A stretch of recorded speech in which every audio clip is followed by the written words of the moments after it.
Bagaimana jika suami memberi uang lebih banyak kepada ibunya? Ini relasi antara mertua dan menantu nih ya, Ya. sepertinya ya. Gimana kalau suami itu memberikan uang lebih kepada ibunya daripada istrinya, ya kan? Itu gimana ya? Ya lihat dulu konteksnya ya. Kalau emang ibunya lebih membutuhkan daripada istrinya ya enggak apa-apa juga gitu ya. Jadi nggak bisa hitam putih juga gitu. Terkait dengan berapa banyak kita memberikan penghasilan kita kepada anggota keluarga kita gitu ya.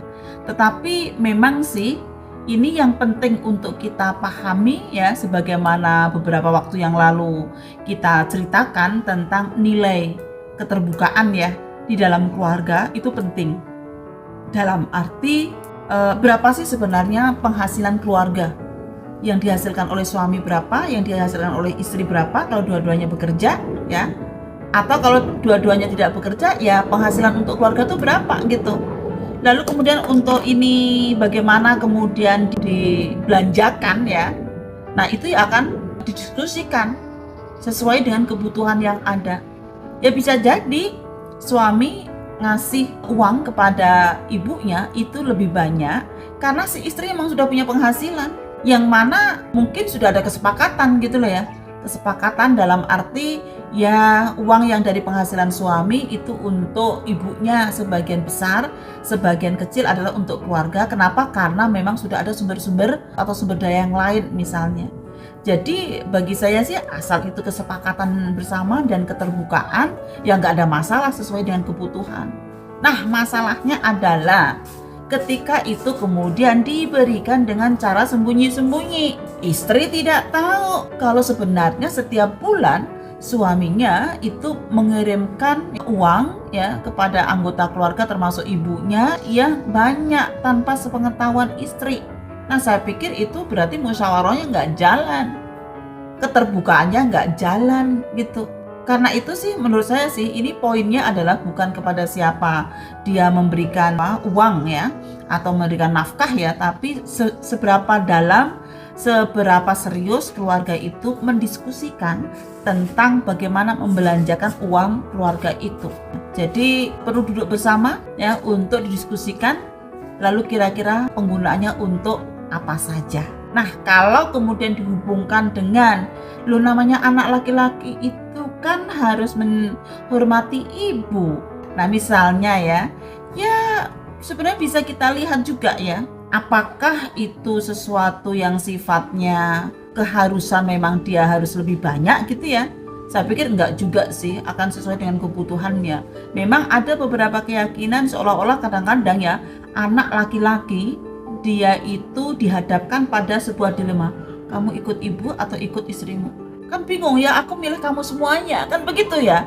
Aku tidak ingin pilih salah satu. Kalau seandainya saya sebagai seorang laki-laki ya, anak laki, saya juga ingin memuliakan ibu saya, tapi saya juga ingin membahagiakan istri saya. Nah itu jadi ini bukan sebuah pilihan ya untuk siapa yang lebih banyak gitu. Tapi ini adalah bagaimana kita mendiskusikan tentang keduanya sama-sama pentingnya. Yang satu juga ingin dimuliakan, yang satu juga ingin dibahagiakan. Kan ada pendapat tuh kalau misalnya nikah, suami itu masih milik ibunya gitu. Tapi kalau istri itu jadi milik suaminya, bukan milik orang tuanya lagi. Pertama, kalau kita menggunakan diksi milik, itu seperti barang, itu seperti kayak kepemilikan. Karena itu kalau saya sih mencoba untuk tidak menggunakan diksi anak laki-laki miliknya ibunya, istri adalah milik suaminya gitu. Jadi kayak barang aja gitu ya.